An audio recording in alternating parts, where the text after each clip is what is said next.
Sixone, gardez-vous de pratiquer votre justice devant les hommes. Pour en être vu autrement, vous n'aurez point de récompense auprès de votre Père qui est dans les cieux.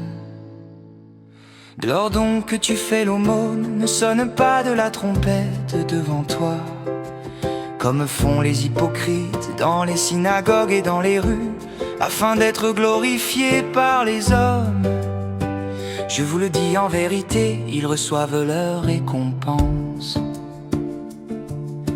Mais quand tu fais l'aumône, que ta main gauche ne sache pas ce que fait ta droite, afin que ton aumône se fasse en secret, et ton Père qui voit dans le secret te le rendra. Lorsque vous priez, ne soyez pas comme les hypocrites qui aiment à prier debout dans les synagogues et au coin des rues, pour être vus des hommes. Je vous le dis en vérité, ils reçoivent leur récompense.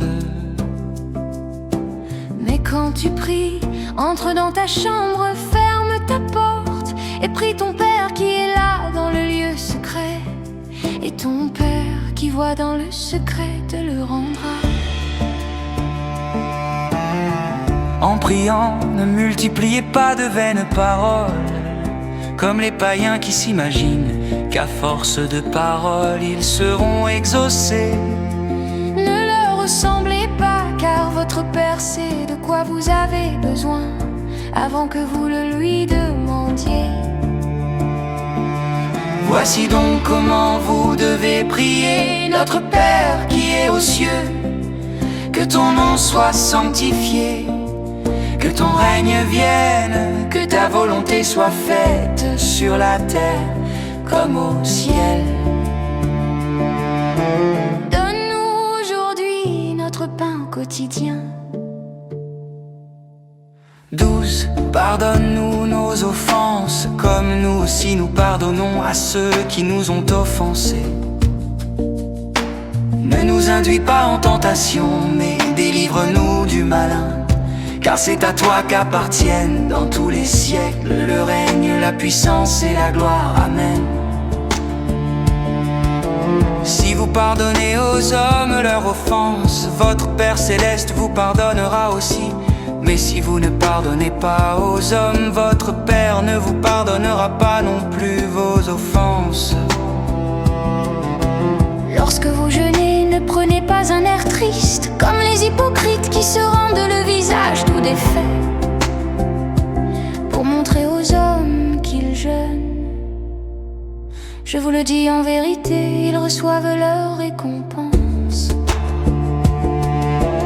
Mais quand tu jeûnes, parfume ta tête et lave ton visage, afin de ne pas montrer aux hommes que tu jeûnes, mais à ton Père qui est là dans le lieu secret, et ton Père qui voit dans le secret te le rendra. Ne vous amassez pas des trésors sur la terre, où la teigne et la rouille détruisent, et où les voleurs percent et dérobent. Mais amassez-vous des trésors dans le ciel, où la teigne et la rouille ne détruisent point, et où les voleurs ne percent ni ne dérobent. Car là où est ton trésor, là aussi sera ton cœur. L'œil est la lampe du corps. Si ton œil est en bon état, tout ton corps sera éclairé. Mais si ton œil est en mauvais état, tout ton corps sera dans les ténèbres. Si donc la lumière qui est en toi est ténèbres, combien seront grandes ces ténèbres? Ne peut servir de maître, car où il haïra l'un et aimera l'autre, où il s'attachera à l'un et méprisera l'autre. Vous ne pouvez servir Dieu et Mammon. C'est pourquoi je vous dis, ne vous inquiétez pas pour votre vie, de ce que vous mangerez, ni pour votre corps, de quoi vous serez vêtu. La vie n'est-elle pas plus que la nourriture, et le corps plus que le vêtement?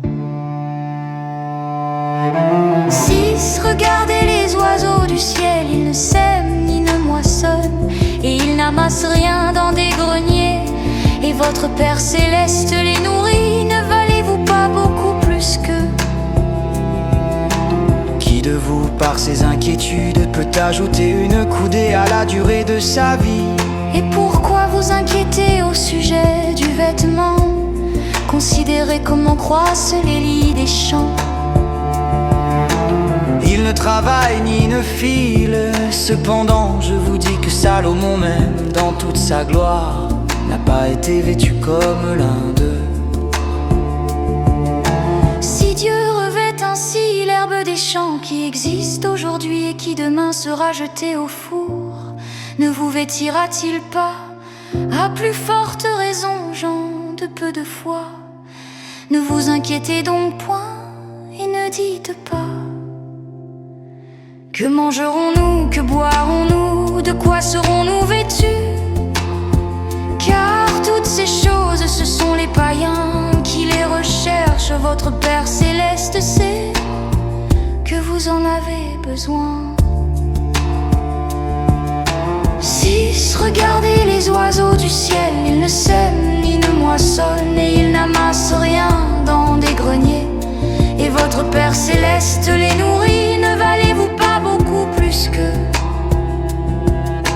Qui de vous, par ses inquiétudes, peut ajouter une coudée à la durée de sa vie? Et pourquoi vous inquiétez au sujet du vêtement? Considérez comment croissent les lys des champs.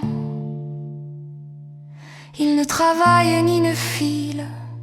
Cependant, je vous dis que Salomon même, dans toute sa gloire, n'a pas été vêtu comme l'un